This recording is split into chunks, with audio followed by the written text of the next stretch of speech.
जंगल में मूसलाधार बारिश हो रही थी। बारिश की वजह से पेड़, झाड़ियाँ और पत्ते सब भीग चुके थे।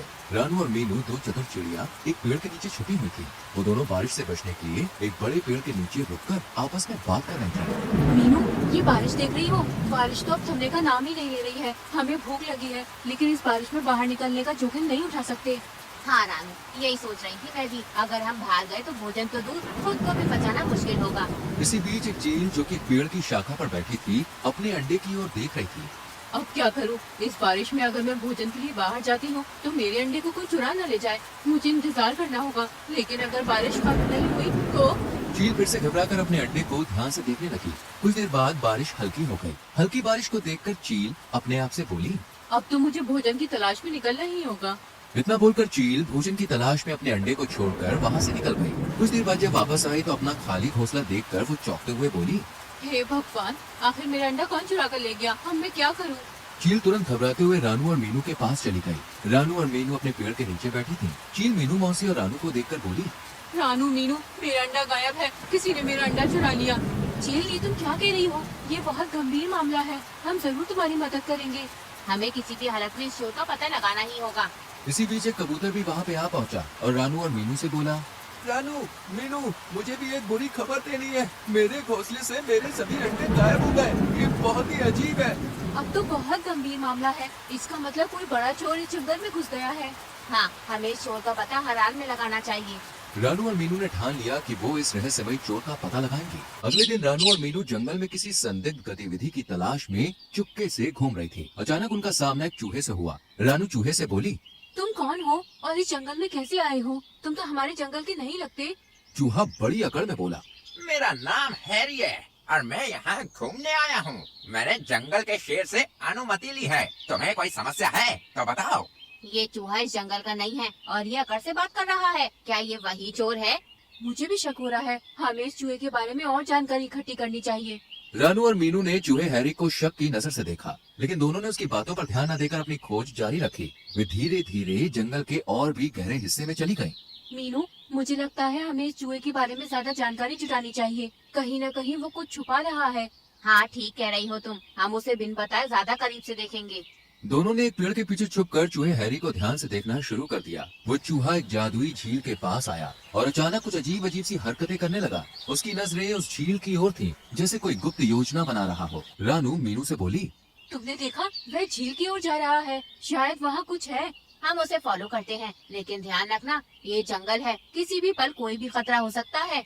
रानू और मीनू धीरे धीरे हैरी के पीछे चल पड़ी और कुछ देर बाद वो झील के किनारे एक छोटी सी गुफा में घुस गया। ये क्या है? इस गुफा में तो कुछ छुपा हुआ लगता है। हमें जल्दी से कुछ करना होगा, कहीं वो हमें देख न ले।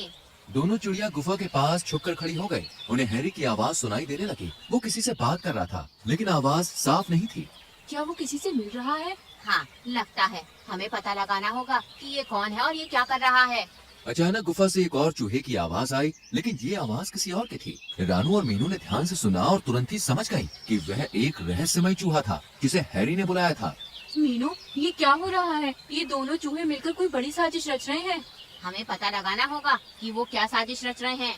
तभी अचानक एक तेज हवा का झोंका आया और दोनों चिड़िया गुफा से बाहर निकलकर एक पेड़ के पीछे छुप गई। वो चुपचाप सुनने लगी कि अंदर क्या हो रहा है। तुमसे कहा था कि चोर से सावधान रहो। अब देखो, रानू और मीनू हमारी साजिश पर शक कर रही हैं। तुम चिंता मत करो हैरी, हमने पहले भी कई बार बहुत से जंगलों को धोखा दिया है। ये दोनों चिड़िया भी हमारा कुछ नहीं बिगाड़ पाएंगी।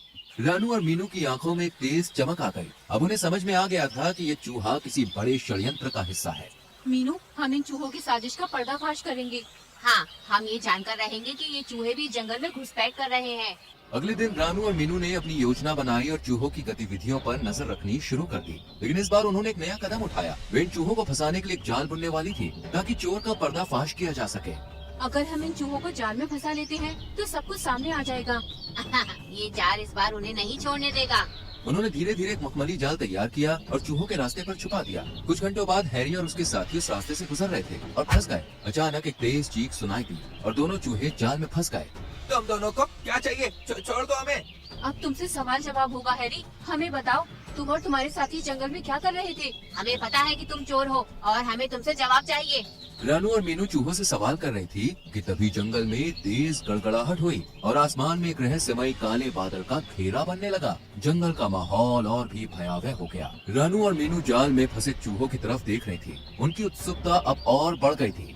तुम्हें क्या लगता है सिर्फ तुम ही चालाक हो? हमारे पीछे जो ताकत है वो तुम दोनों का काम तमाम कर देगी। ताकत? किस ताकत की बात कर रहे हो? साफ साफ बताओ, नहीं तो हम तुम्हें छोड़ेंगे नहीं। हाँ, हमें सब कुछ बताओ, वरना हमारे पास और भी तरीके हैं सच निकलवाने के। हैरी और उसका साथी चूहा दोनों एक दूसरे को घबराहट भरी नजरों से देखने लगे। अचानक एक तेज हवा का झोंका उनके पास से टकराया। उसके साथ ही काले बादलों के घेरे में से एक परछाई उभरी। रानू चिड़िया और मीनू मौसी तेजी से उड़ती हुई दूर एक घने वृक्ष के अंदर छुपकर सामने का दृश्य देखने लगी। उन दोनों ने देखा कि परछाई ने धीरे धीरे एक बड़े और खतरनाक कठफोड़वा का आकार ले लिया है। हैरी, तुम्हारे झूठों से मैं परेशान हो गया हूँ। तुमने मेरे दिए हुए कामों को इतनी लापरवाही से अंजाम दिया है कि अब ये दोनों चिड़िया तुम्हारे पीछे पड़ी है। मालिक, हमें माफ कर दीजिए, हम जल्दी ही आपकी योजना पूरी करेंगे। बस एक और मौका दे दीजिए मालिक। रानू और मीनू अब समझ चुकी थी। इस सबके पीछे यही रहस्यमय कठफोड़वा है। रानू चिड़िया आहिस्ता से मीनू चिड़िया से बोली, मीनू ये असली चोर है, हमें इसे सबके सामने लाना होगा। हाँ, इस जंगल में कोई भी मासूम जानवर इसके बुरे इरादों का शिकार नहीं होना चाहिए। तभी कठफोड़वा अपनी गहरी आवाज में फिर से बोला, तुम दोनों को मैंने जंगल के अंडे चुराने का काम सौंपा था ताकि सभी जानवर मुझसे डरे और मेरे सामने नतमस्तक हो, लेकिन तुम दोनों ने तो इसे मजाक बना दिया।